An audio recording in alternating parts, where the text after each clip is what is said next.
Hello everyone, let's get into the video. Today, we'll talk a bit about Lewis Hamilton's move to Ferrari and the struggles he has faced in recent seasons with Mercedes, which have taken him out of contention for victories and, of course, his 8th title. Tell me, have you gotten used to seeing Lewis Hamilton wearing the Ferrari uniform and driving the Ferrari car? In the comments, I've seen that opinions are still divided. Some find it a bit strange, while others have already adapted to the changes. After all, in recent days, we've seen Hamilton multiple times in tests and photos with his new team, already hitting the track at Furano last week. This week, he's at the Barcelona circuit, continuing his preparations and trying to adapt as much as possible to the car's handling. And in the very first tests, Hamilton didn't feel comfortable with some details of the Italian team's car, specifically pointing out issues with the brake and accelerator pedals. This complaint is interesting because, in past seasons with Mercedes, one of his biggest difficulties was precisely the braking system, not specifically the pedals, but how the car behaved during braking. A few days ago, Mercedes team principal Toto Wolff stated that Hamilton has a very aggressive driving style,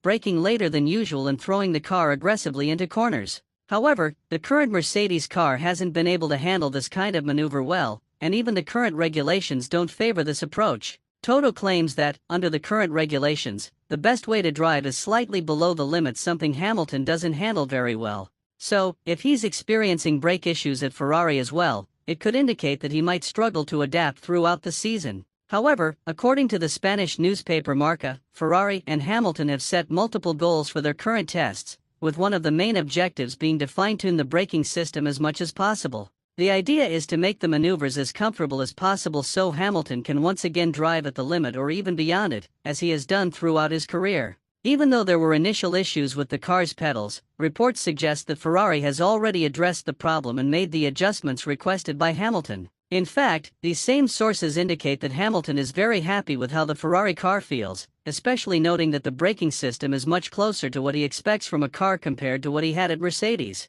The braking issues of the past should no longer be a concern for Ferrari in 2025. However, according to Marca, Hamilton is still facing some challenges in adapting to Ferrari's power unit, as it is quite different from the one used in Mercedes cars. This requires an adjustment in his driving style since the power distribution works differently, affecting both corner exits and deceleration. Despite this, neither Hamilton nor the team is worried about the situation. With all these test days, they believe they'll reach an acceptable level before pre-season testing, allowing them to focus entirely on developing and improving the 2025 car. So, a major issue that has affected Hamilton in recent years seems to have been solved by Ferrari. With so much positive news, do you think we can already consider Hamilton and Ferrari as potential title contenders this year, or is it still too early? Oh, and Hamilton had an accident, but everything is fine. People are even joking that it's already a tradition for Hamilton to crash the car. Basically, he's trying to test the car's limits. It could be a mechanical issue, but either way,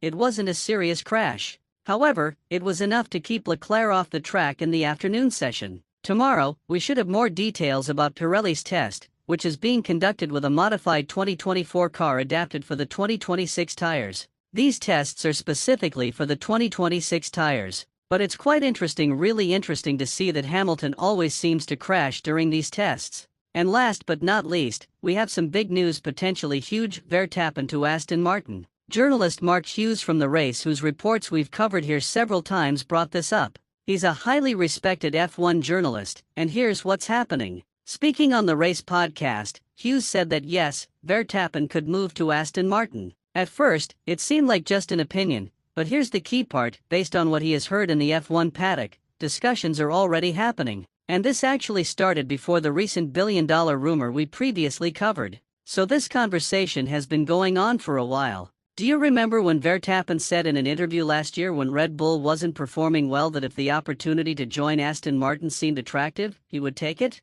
He changed his stance, didn't he? Before, he used to say he would never leave Red Bull, but then he started shifting his tone. Well, it turns out that this wasn't just a way to pressure Red Bull, it was a real possibility. The truth is, if Verstappen feels he isn't getting the performance he wants, and considering there's reportedly a performance clause in his contract, he could leave to join Adrian Newey and Honda at Aston Martin. This is a major revelation from Mark Hughes, and now, we wait. I always tell you to treat this kind of news as a rumor, but given the source and everything we saw last year, the speculation and all, I'd say there's a strong chance this negotiation is real. Will Verstappen sign with Aston Martin? That depends on whether Red Bull delivers a competitive car for him. But as for whether negotiations are happening, I'd say there's a good chance, based on everything we've been following. Don't forget to subscribe and leave a like. That's it, everyone.